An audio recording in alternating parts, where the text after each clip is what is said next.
This is how today's society thinks your life should look. You have to go to school for the first 20 years of your life. Then you have to find a high-paying job that you'll work for the next 40 years. And after that, you can retire and finally enjoy your life for the last 20 years.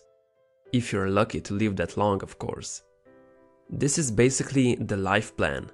Work hard now so that someday in the future you can kick back, relax and enjoy when you have the money. The 40 years of soul-crushing work has been accepted as the default path. But is this the only way? Not at all. Today we're going to challenge this notion by summarizing one of my favorite books, The 4-Hour Workweek by Tim Ferriss. I would recommend this book to anyone with aspirations to have more freedom in their life. Many people think that the point of this book is to work for just 4 hours per week, sit on the beach and sip pina coladas. Well, that's not really the end goal because you'd get so bored doing that. There's only so many you can drink before you want to do some type of work again. This book is about working smarter and not harder. It's telling us that we can accomplish a lot more if we manage our time more effectively. Although if you're doing something you're truly passionate about, you're inevitably going to work hard anyways. In fact, probably much harder than you would working a job you don't care about. So the real objective of this book is to help you avoid what you dislike and to also have the freedom to pursue your dreams. So let's first talk about retirement and why it sucks. If you're currently working a 9-to-5 job in exchange for occasionally relaxing weekends, you might think that retirement is the end goal. A light at the end of the tunnel as you finally have the freedom to enjoy yourself. However, relying on retirement should be nothing more than the absolute worst case scenario. If you think it's going to be great when you retire, then I have to tell you something right now. It's not going to be great, your current job straight up sucks and you're wasting the best years of your life. I mean, who the hell wants to wait until he's an old man before he starts living life on his own terms? Let me add that over 50% of people over the age of 65 have some sort of disability.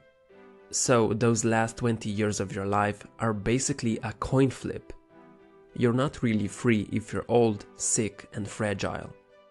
A good question to ask yourself is this: what would you do if retirement wasn't an option? How do your priorities change? It really makes you think. Do you keep working at a shitty job for the rest of your life? Or do you find a different one? Maybe you start your own business? You'll have to find the answer to that question yourself. Another problem with retirement is that 1 week into it, you'll be so damn bored. Suddenly you have 8 extra hours in a day, but nothing to fill this empty void. You'll probably want to look for a new job or start a company, which kind of defeats the whole purpose of waiting, doesn't it? I'm not saying don't plan for the worst case, but don't mistake retirement for the end goal. This next concept changed the way on how I view money. I found out that $1 can sometimes be worth more than just $1. Let me explain what I mean by looking at this 5th grade math problem. This is Jane. Jane makes $100,000 a year. And this is Mike. He makes $50,000 a year.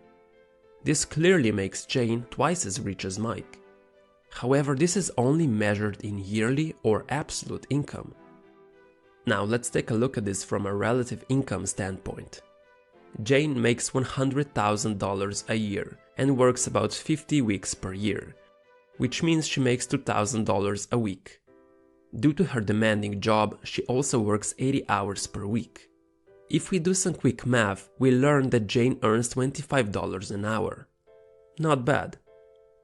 Mike makes $50,000 a year and he also works 50 weeks per year, which means he makes around $1,000 a week.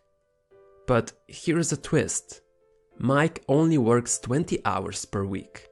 This means Mike makes $50 an hour, and in relative income, he's actually 2 times richer than Jane. But it gets even more interesting. Jane works in San Francisco, one of the most expensive cities in America. Her cost of living there is around $80,000 per year, which means she doesn't save that much of her income. But she also can't leave the city because she has to be physically present there to do her job. However, Mike makes his money online. He is not tied to any city or country.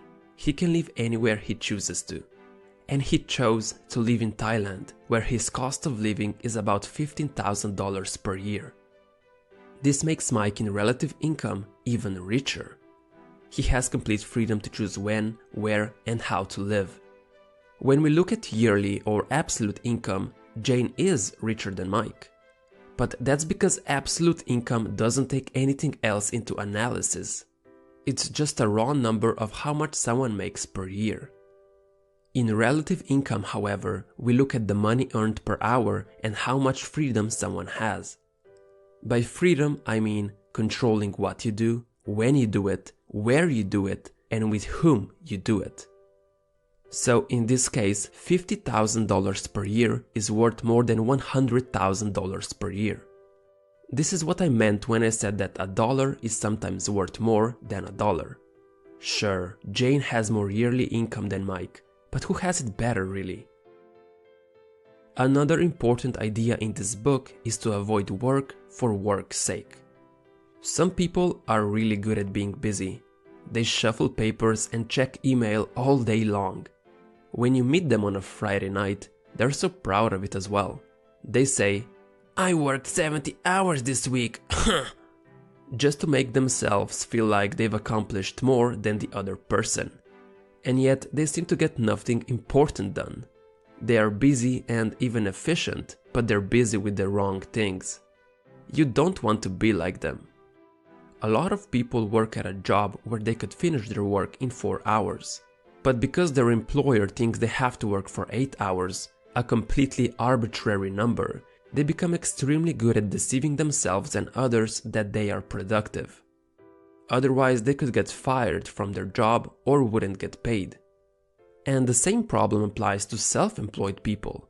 Instead of doing 4 hours of quality work, they're busy for 8 hours, but accomplish the same amount. In today's world, doing less is considered laziness.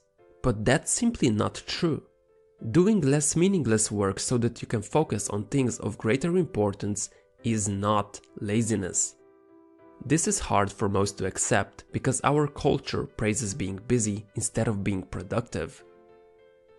In the book, Tim talks about efficiency and effectiveness.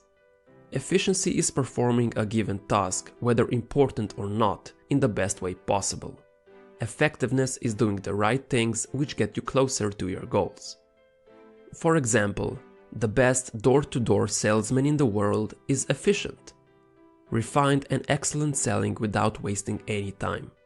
But he's completely ineffective. He would sell much more of his product using a different method, such as email or any other type of advertising. Efficiency is important, but it's useless unless it's applied to the right things. So first be effective, then be efficient. I've already made a video talking about the Paretos law, but I'll go over it briefly. The Paretos law states this: 80% of consequences come from 20% of causes. This means that 20% of your efforts produce 80% of your results. But the inverse is also true, which means that if you want the last 20% of results, you'll have to put in 80% more effort. So what you want to do is identify those 20% that produce 80%. You then want to focus on the 20% and become efficient at them. Eliminate the other 80% which produce only 20% of value. There's no point in spending your time on them. If we eliminate the things that don't produce a lot of results, we could then use that extra time to focus on the 20% that produces the most results. Just by applying the Paretos law, you can cut your workload by a shit ton. Now, if you want to free up even more of your time, there's a next step to it, and it's called outsourcing. So, let's say you have an online business and you make $50 an hour. However, your lawn needs mowing and you really don't feel like doing it. You could A. mow the lawn yourself, but it's going to take 1 hour of your time, or B, pay someone else to do it for you for $20. Since you don't want to mow the lawn and your hour is worth $50, paying someone $20 for 1 hour of work is a good trade-off for you. You basically buy yourself extra time. Now you might be thinking, I know I can do a better job than the guy I hired, so why shouldn't I do the job myself? Again, the point is to free your time to focus on bigger and more important things. You can always do something more cheaply and get it done the way you want it done, by doing it yourself. However, this doesn't mean you want to spend your time doing it. If you spend your time worth $50 an hour doing something that someone else is willing to do for $20, it's simply a poor use of resources. That's assuming you dislike mowing lawns. If you get enjoyment out of it, then go ahead and do it yourself. However, you should never outsource something that can be eliminated in the first place. Don't forget the Paretos law we just talked about. So it's better to focus on doing the tasks only you can do. Let others do the easier tasks for you. When you look at millionaires, they all have personal drivers, chefs, and maids. Someone could say they are lazy, but really they're simply using their resources more effectively by outsourcing tasks that are not important to them. Since they basically buy more time, they can now focus on the 20% of things that will make them even more money. Or they could spend more time with their families, whichever they choose. So the basic idea here is to get into the habit of outsourcing unimportant things and to buy yourself time so you can focus on the things that are important to you. Now we'll discuss the last and most important topic in this book. Why are a lot of millionaires and old retired people depressed and unfulfilled with their lives? Both the retired and ultra-rich are often depressed and neurotic for the same reason. Too much idle time. But wait a second, isn't more time what we're after? Isn't what this book is all about? No, not at all. When you remove all the bad and unimportant things in your life, you're not left with everything good. Sunshine and rainbows isn't what remains. Far from it. You're actually left with an empty void. So doing nothing isn't the end goal. Doing what excites you and brings you joy is.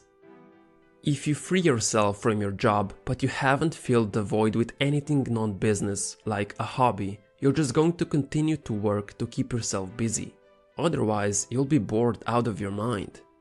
Knowing how to spend your free time is also something that needs developing. It's not something we're automatically good at.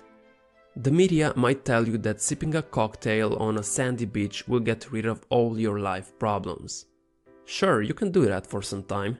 However, there will come a stage, whether it's 2 weeks or 2 years later, when you won't be able to see another beach and drink another cocktail ever again.